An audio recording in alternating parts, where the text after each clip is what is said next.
I've been an artist most of my life doing what I do, and I've never attacked another fellow artist. Great artists don't do that. Michael Jackson had arguments with some of the biggest names in entertainment, but almost every one of those stories ended the same way.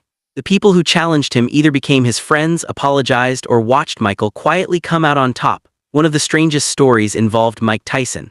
At the peak of Tyson's career, he attended one of Michael's performances expecting a warm introduction. Instead, Michael greeted everyone around him but didn't acknowledge Tyson, leaving the boxing champion convinced he had been disrespected. Don King, so he says, let's go see Michael. Michael's playing, he's in Cleveland. I'm behind Don. As soon as Don King sees them and he sees Don, they go like this. And so I go like this and Michael put his hands down.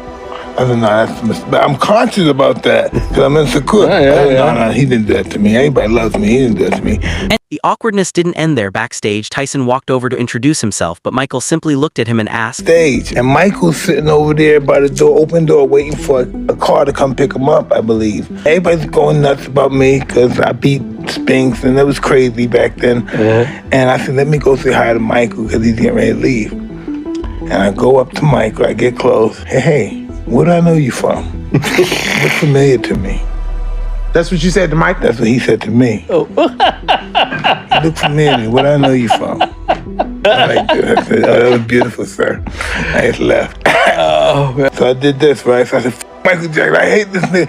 And so this year I'm mad at this, right? Rodney Jergens, he's doing music with him, and he says, hey, Mike, man, I'm here with Mike. Why don't you just come down? I said, fuck Mike, I don't want to hang out with no Mike. He played me. That nigga played me, Rodney. He said, no, Michael said he wants to see you. I said, you really? He mentioned my name.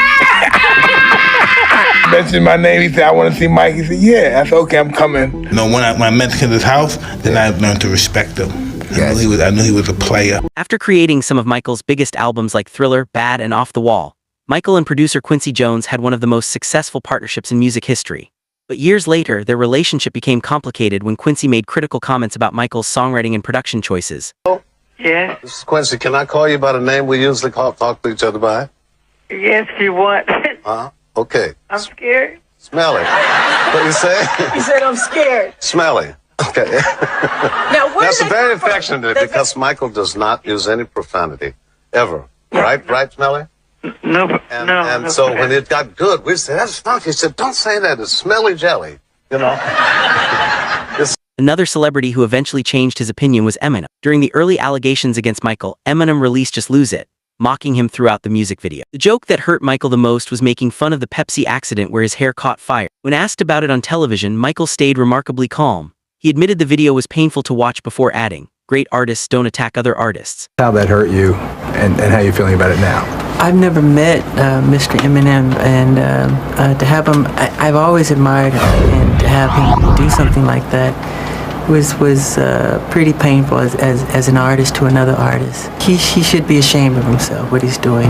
Stevie said he's bullshit, is what he said. Stevie did, he used the word. He is bullshit. That's what he said. I mean, I'm not saying it was Stevie said it. Instead of firing back with insults, Michael kept his dignity. And it was wrong of Eminem to do what he did. I've been an artist most of my life doing what I do, and I've never attacked another fellow artist.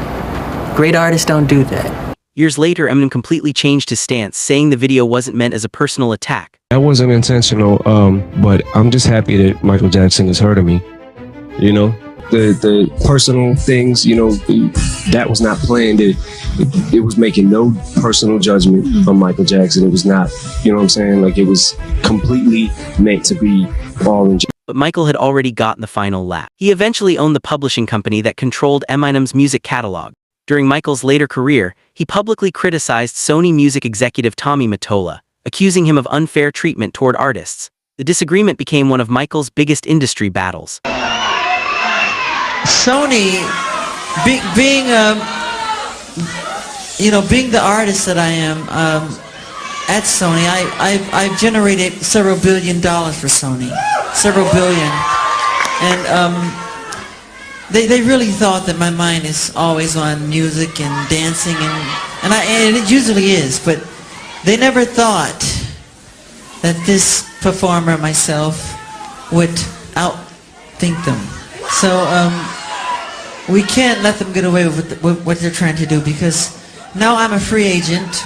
I just owe Sony one more album. It's just a box set, really. It's with 2 new songs, which I've written ages ago. Because every album that I record, I write, like, literally, I'm telling you the truth, I write at least 120 songs every album I do. So I can do the box set and just give them any 2 songs. So I'm leaving Sony a free agent, owning half of Sony. So I own half of Sony's publishing, and I'm leaving them, and they're very angry at me because of it. But I just did good business, you know. So the way they get revenge is to try and destroy my album. But Michael also had an unforgettable friendship that turned into a business rivalry with Paul McCartney. Their relationship started with music and laughter.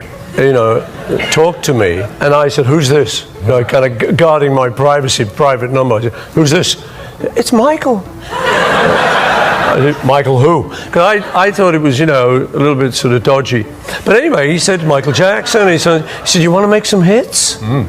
So I said, yeah, sure. Paul gave Michael business advice and suggested investing in music publishing. He was talking to me and asking my business advice, and one of the things I said to him was, think about getting into music publishing. And then he looked at me kind of, I thought he was joking, he said, "I'm going to get yours." Oh, yeah. So, you know, I kind of thought, oh, you.